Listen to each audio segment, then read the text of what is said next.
Apa yang terlintas di pikiran Anda jika mendengar kata trotoar?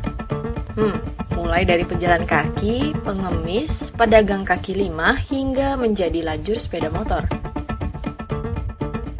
Ya, inilah masalah yang tidak pernah usai. Trotoar disalahgunakan menjadi tempat berjualan, lahan parkir, hingga dilalui sepeda motor.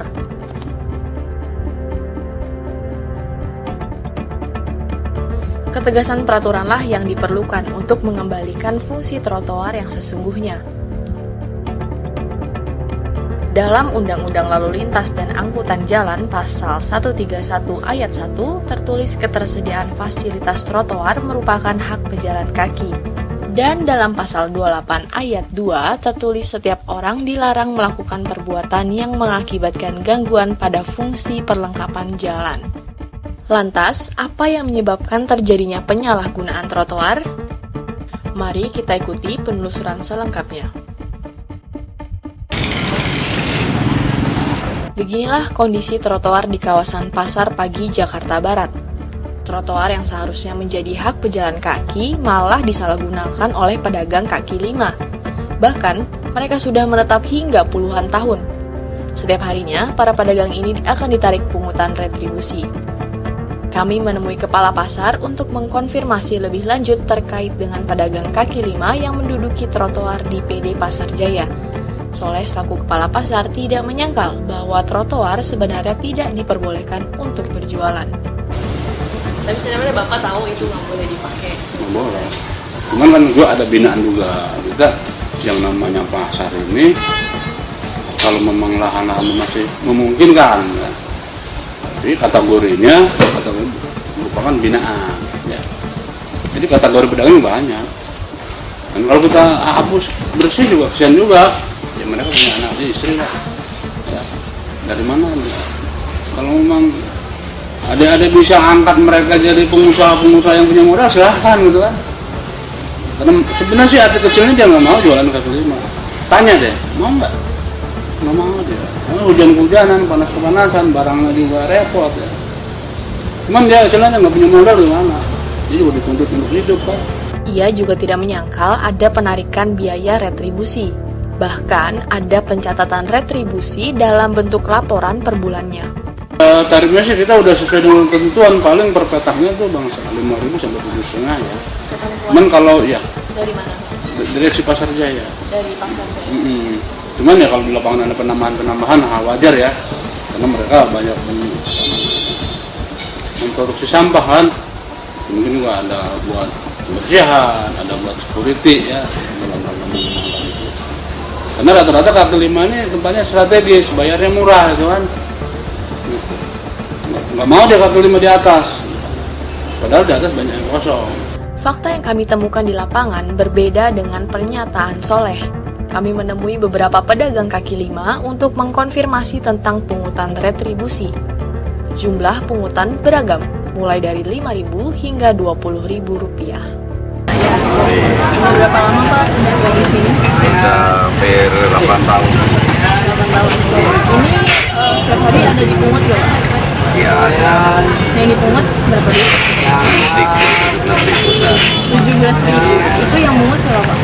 ini saya parkir. Ada orang yang mungut?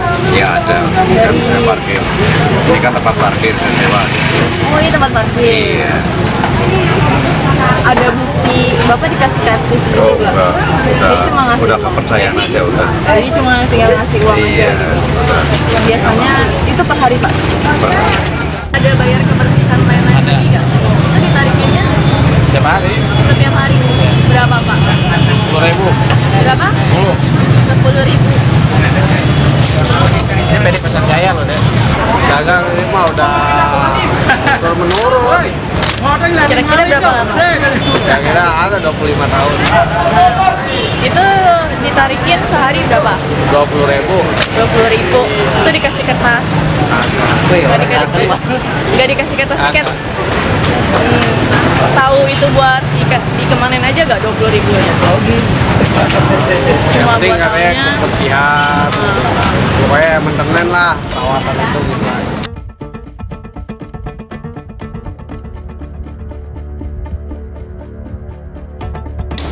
Sebenarnya kaki lima juga boleh jualan, gubernur juga boleh, walaupun perda nggak boleh, boleh kata siapa? Di kaki lima boleh, di trotoar, di taman boleh jualan.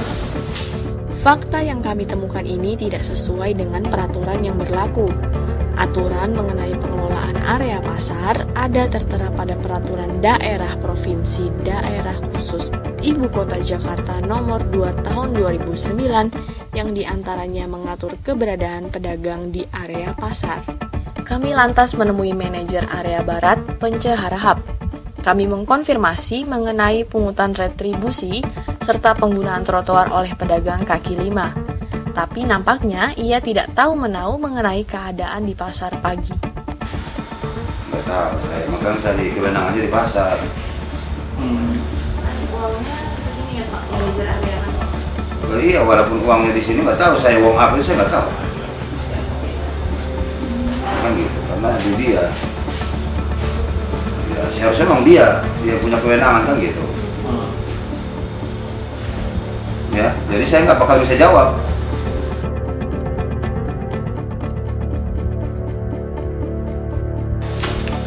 Ini per bulan. Iya, per bulannya. Iya, saya sendiri nggak tahu. Kalau ditanya ini nggak tahu saya. Dia yang membuat ini kan gitu.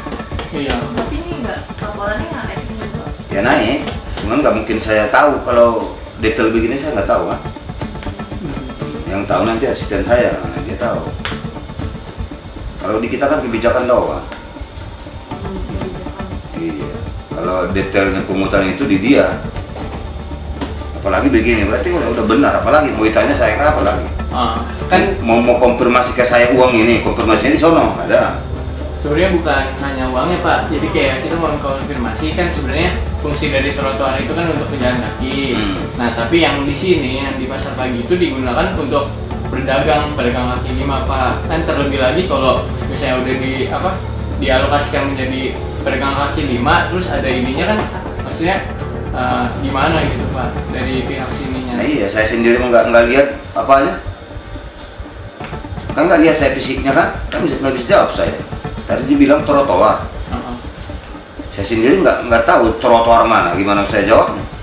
Oh, Bapak nggak sering ke sana Pak? Ya sering, tapi saya nggak tahu. Kalau cerita trotoar nggak ada trotoar di pasar. Oh. Di emperan nomor itu Pak. Sempet yang waktu itu kan ada lurah gitu Pak, inspeksi gitu. Iya.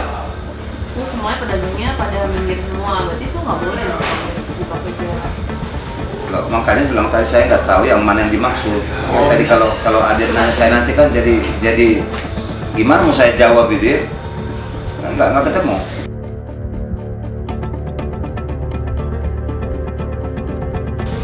Pertanyaan saya, orang memang nggak bisa lewat lagi gitu?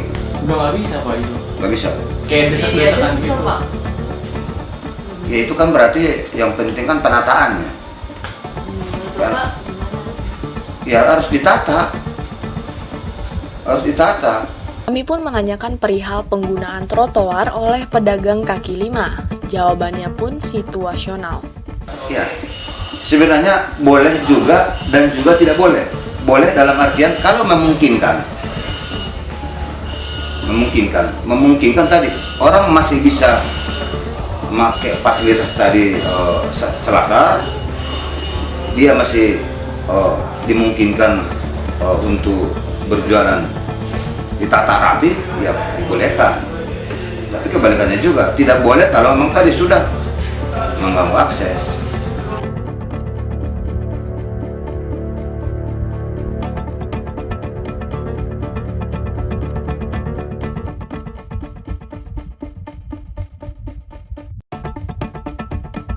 Ya, yang mana nih?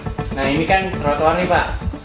Selasar namanya. Nah, Selasar situ kan ini ada trotoar. Nah, ini semuanya bener-bener dipakai buat dagangan, Pak. Ini yang sini yang barangnya si toko ini. Enggak, itu PKL, Pak. PKL ya? Ya ini sebenarnya masih memungkinkan, Mas. Karena yang dikatakan Selasar itu adalah ini keramik ke sono. Nah, itu yang harus bersih. Antara keramik ke sini ya boleh. Oh iya, sebenarnya di bawahnya ini got ya. Iya. Nah, benar. Itu kan trotoar. Ya dimungkinkan oleh kita. Ya. Boleh kan, Pak? Asal kita tata boleh.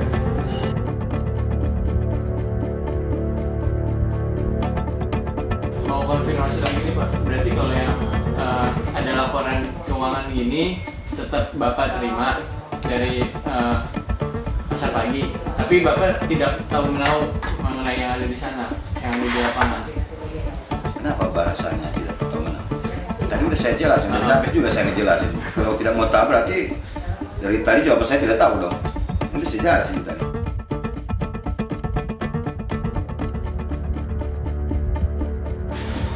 Nggak tahu saya, makanya tadi kewenangannya di pasar. Uangnya kesini ya Pak, belajar area kantor. Oh iya, walaupun uangnya di sini nggak tahu saya uang apa saya nggak tahu.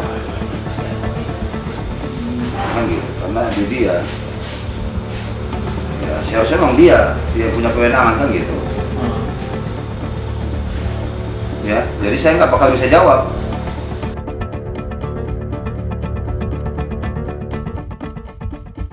Enggak, maksudnya kan tadi Bapak bilang katanya kalau untuk yang ada di sana itu adalah kebijakan dari kepala pasar sendiri. Tapi kan kalau untuk ini saya mau konfirmasi lagi gitu Pak maksudnya.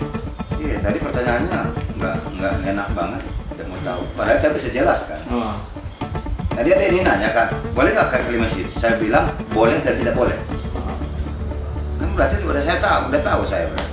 Boleh dalam artian selagi tidak mengganggu lalu lintas orang, selagi tidak ada yang komplain.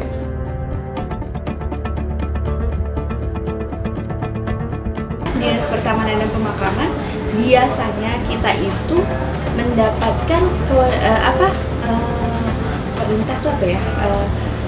Perintah langsung dari misalnya gubernur atau wakil gubernur yang menginginkan trotoar misalnya di seputaran Monas, di Medan Merdeka atau di Sudirman Tamrin yang besar-besar yang protokol. Nah itu kita yang bangun gitu. Memang kelas trotoarnya beda gitu. Nah kebetulan yang di SMK itu bukan area pengawasan kita gitu, seperti itu.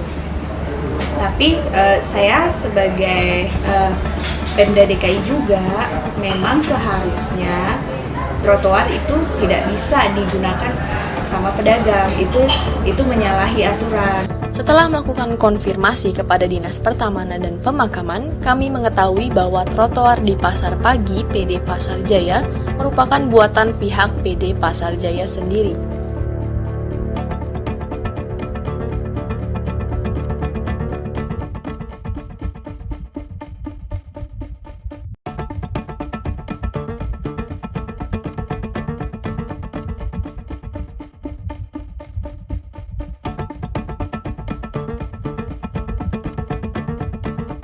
Nah ini sebenarnya situasi yang terjadi di pelayanan publik kita, antar instansi di pemerintah itu sering lempar tanggung jawab dari instansi lain kepada instansi lain, dan inilah yang mengakibatkan korbannya itu ada di publik. Secara peruntukan kita tahu bahwa trotoar jelas bukan untuk dagangan gitu kan, bukan untuk pedagang membuka lapak di trotoar. Trotoar adalah haknya pejalan kaki. Di situ ada jaminan keselamatan bagi pejalan kaki yang berjalan di trotoar. Jika dia tertabrak kendaraan, maka negara wajib memberikan santunan karena dia sudah berjalan pada area yang diperuntukkannya. Tapi saat ini banyak terjadi trotoar dipakai untuk pedagang sehingga pejalan kaki harus jalan di luar trotoar. Ini yang saya bilang bahwa pelayanan publik kita tidak akan pernah baik bila semua instansi pemerintah itu saling lempar tanggung jawab seperti itu. Jelas kesalahan ada di pihak pemerintah dalam hal ini, bukan para pedagang itu. Para pedagang itu mau kok ditertibkan, asal jangan dipungut biayanya loh. Ini sudah dipungut biaya di atas tempat yang tidak legal. Artinya pemerintah melegalkan kesalahan mereka loh. Nah ini menjadi blunder dalam situasi pelayanan publik kita.